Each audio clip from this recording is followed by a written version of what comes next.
It was a bright afternoon in the village, and the smell of roasted meat and stewed vegetables filled the air. Music played, children laughed, and neighbors gathered for the grand feast hosted by Bekizitha and his wife, Zawadi. Everyone was welcome. At least, that's how it appeared. Zawadi moved around with bowls of food, smiling at guests and making sure no one was left out. But deep inside, she was uneasy. Her aging mother, Mama Thando, sat quietly in the corner of the compound. She hadn't eaten all day, and her hands trembled slightly from weakness. Zawadi had tried earlier to bring her a plate, but Bekizitha had stopped her sharply, saying, "We are not feeding old mouths that bring no value." Zawadi's heart ached. She wanted to speak up, but she knew what her husband was like in front of others. So she obeyed silently, though the shame burned in her chest. Mama Thando, proud and silent, didn't ask for anything. She just watched the people eat, her eyes tired but peaceful. Then, something unexpected happened. Among the guests, a man who looked like a beggar stood up. His clothes were dusty, and his sandals were worn out. He had been sitting quietly in the back, barely noticed. His name was Omari. Many had seen him around the village before, asking for small favors, water or shelter. No one paid him much attention, but this time he raised his voice. "Why is the one who gave you life being treated like a stranger?" he asked, pointing gently toward Mama Thando. The crowd fell silent. Omari stepped forward, eyes steady. "You may see me as a beggar, but I once had a home. I once had a mother who gave everything for me, just like that woman did for her daughter. I lost everything in the fire, but I remember respect. I remember honor." Then he turned to Bekizitha and said something that froze everyone. "Your wealth will rot in your hands if you treat the roots that raised your wife like dust." Whispers moved through the crowd. Bekizitha's face twisted in anger and embarrassment, but no one stood with him. They saw the truth now. He had humiliated the wrong person. From that moment, everything changed. The table was full of food: roasted goat, fried fish, steaming cassava, fresh mango slices, and cold drinks. Laughter filled the compound as Ngozi's husband and his relatives enjoyed the lavish meal, clinking glasses and praising the cook. But in a quiet corner of the house, Ngozi's mother sat alone, her hands trembling slightly. Her lips were dry, her eyes dull. She hadn't eaten all day. Every time Ngozi tried to serve her, her husband would shake his head and say, "Let her wait. She eats too slow. Don't waste good food." Ngozi's heart broke, but she felt helpless. Her husband, Matanda, controlled everything, including what her mother could eat. The old woman had raised Ngozi with love and sacrifice, but now she was treated like a burden in the very home her daughter worked hard to keep peaceful. Then, without warning, Ngozi's mother slumped forward. Her plate slipped from her lap and crashed to the floor. The laughter stopped. Guests turned their heads as Ngozi screamed and rushed to her mother's side. "She's not breathing right!" Ngozi cried. Everyone stood frozen. No one moved, not even Matanda. That's when a voice came from the gate. "This is how you treat the one who gave you life?" Heads turned. A man stepped forward. His clothes were dusty, and his face carried lines of travel and pain. His name was Kafui, and he was just passing through until he heard the commotion. He looked around the yard and then at Matanda.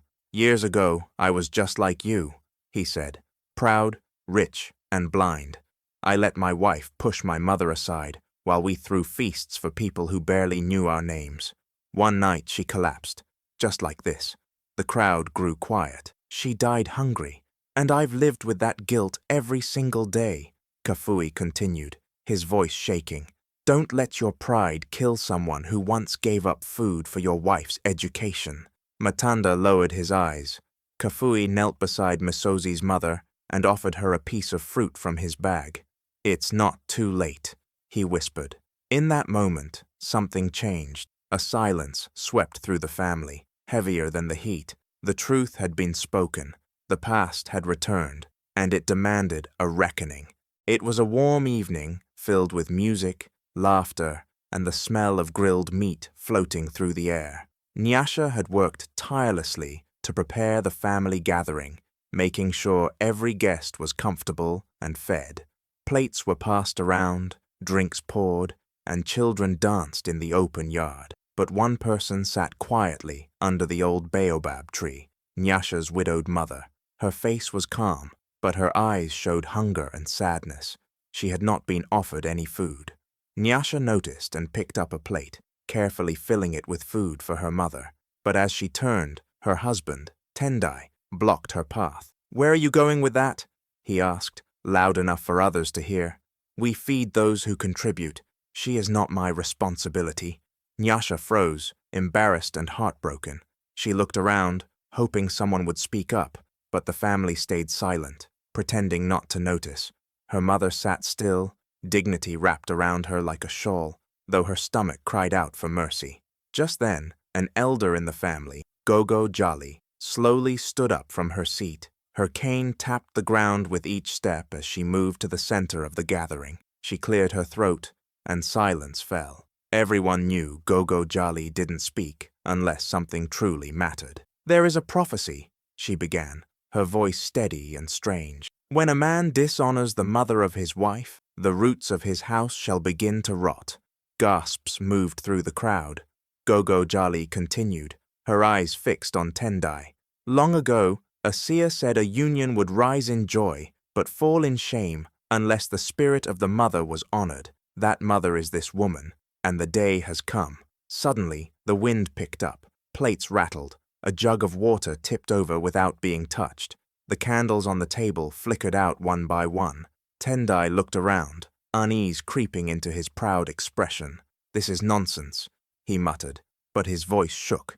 Gogo Jolly turned to Nyasha and said softly, "Your mother's blessing is your shield. Without it, no house stands strong." From that moment on, the laughter died down, the guests began to whisper, and the gathering turned cold. Something had shifted, and the prophecy had begun to unfold.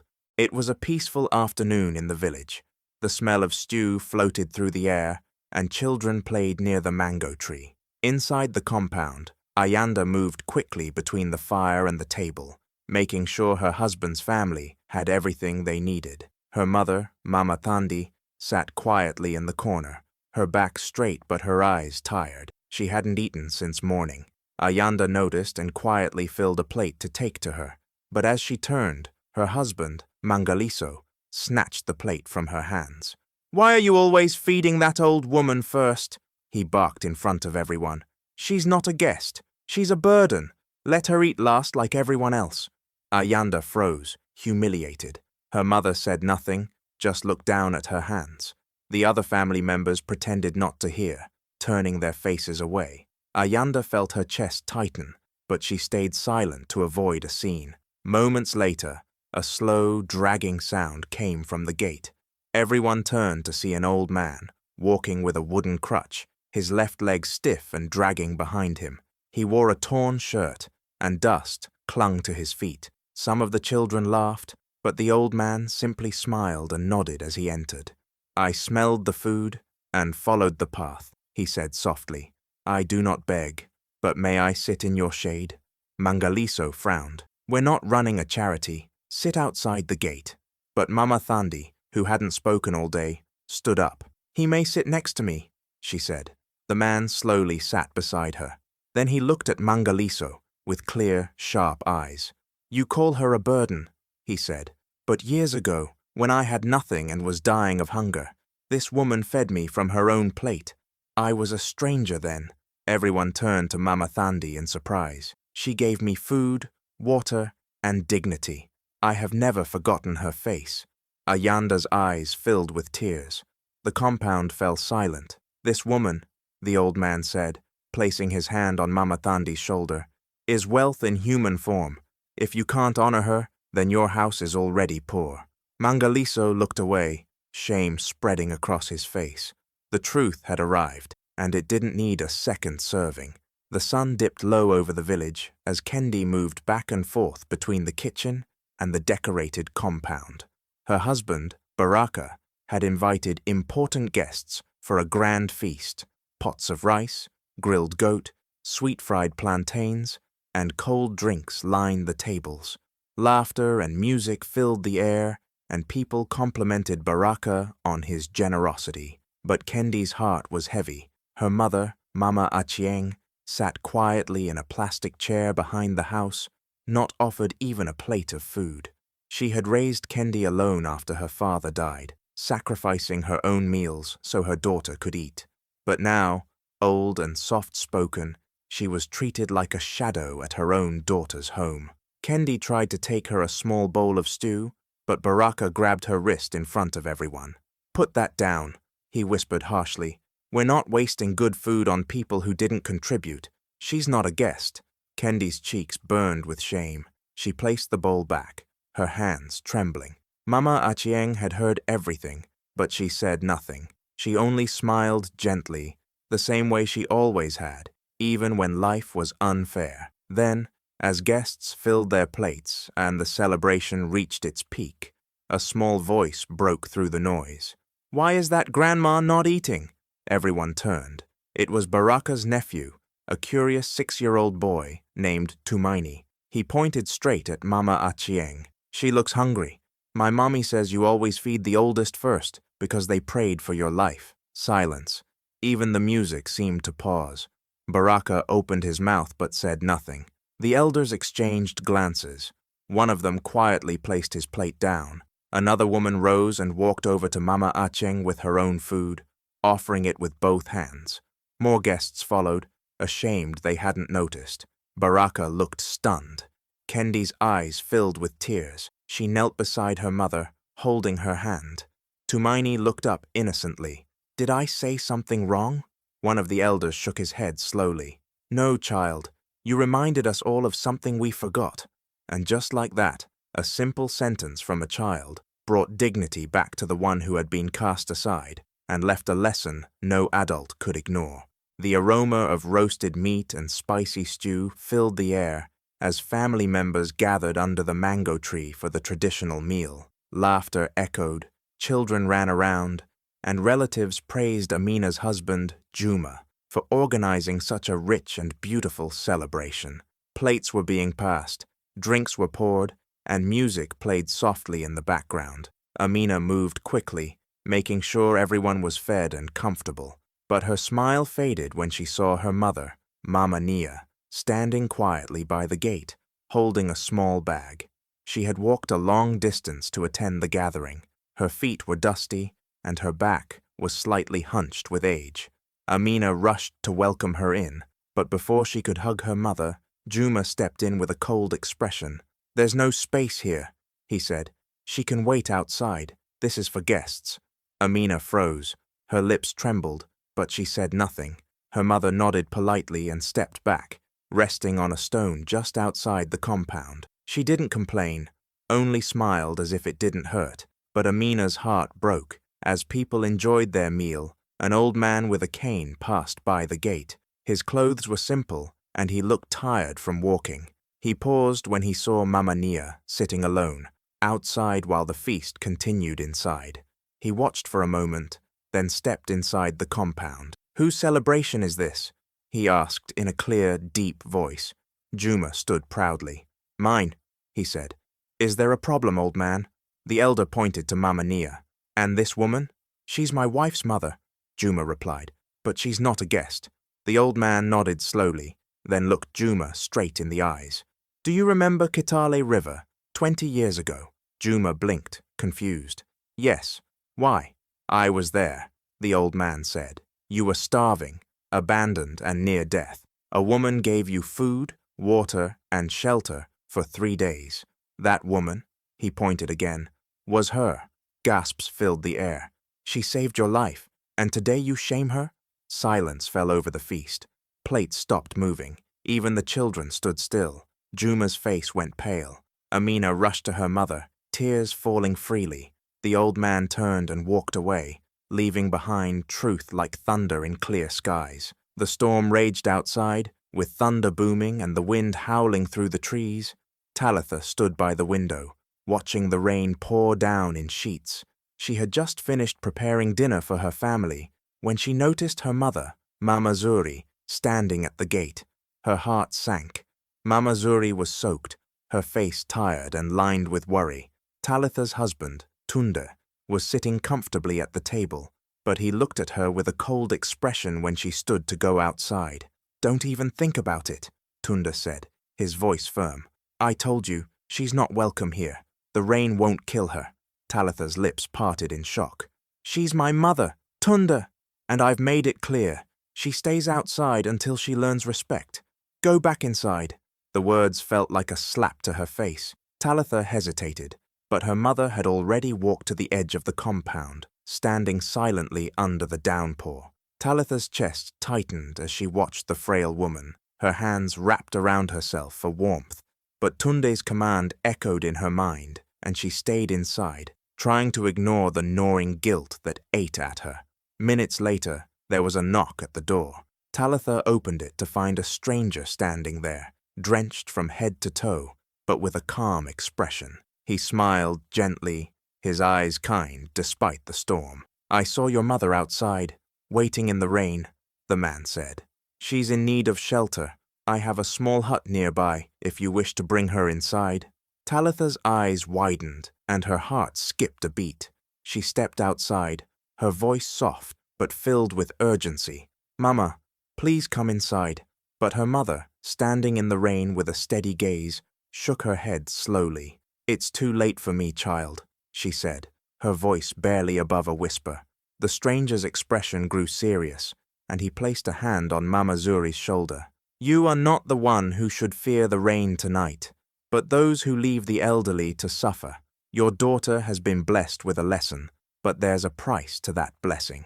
Talitha's heart stopped. The stranger's words were cryptic, but they felt like an omen.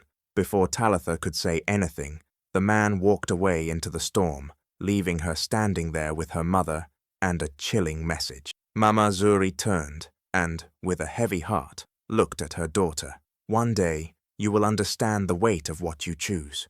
Talitha stood there, confused and shaken, as the storm raged on, both outside and inside her heart.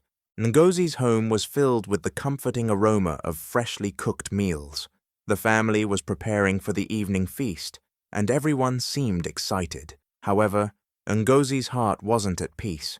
Her mother, Mama Ifeoma, had come to visit, and as always, she had walked a long distance to be with her daughter. Mama Ifeoma was a woman of few words but deep wisdom, and despite her age, she had always helped where she could. As the meal was served, Ngozi's husband, Chijioke, gave a reluctant glance at Mama Ifeoma. He didn't like the idea of her eating the same food as the rest of the family. He had always believed that the older generation should make do with what they have, and not take too much of the family's resources. "Why are we wasting food on her?" Chijioke muttered, his tone barely audible but sharp. "She's been eating from that bowl for hours." Ngozi, feeling the tension, tried to stay calm. "Mama's just enjoying her meal, Chijioke. She's traveled far to see us." But Chijioke shook his head dismissively. "It's a waste, Ngozi. That food could have been better used for us, not for her." He turned his back, pretending not to notice his mother-in-law. A knot formed in Ngozi's stomach as she watched her mother quietly eat, her old hands trembling slightly. She felt helpless, but she didn't know what to say. It wasn't the first time Chijioke had shown such disregard for her mother, and it was beginning to break her spirit.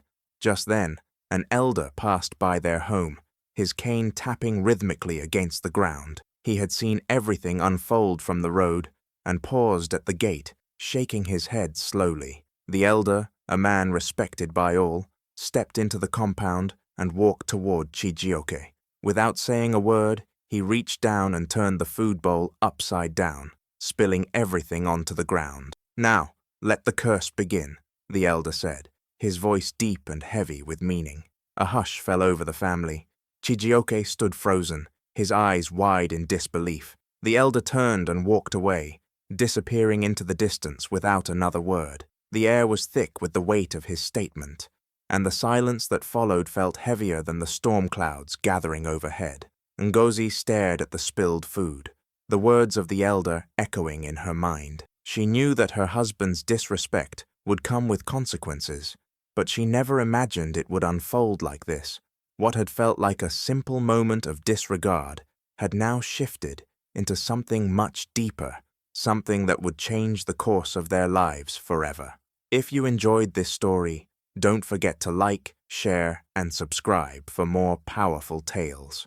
Remember, respect for our elders is a lesson we all must learn, as every action has its consequences.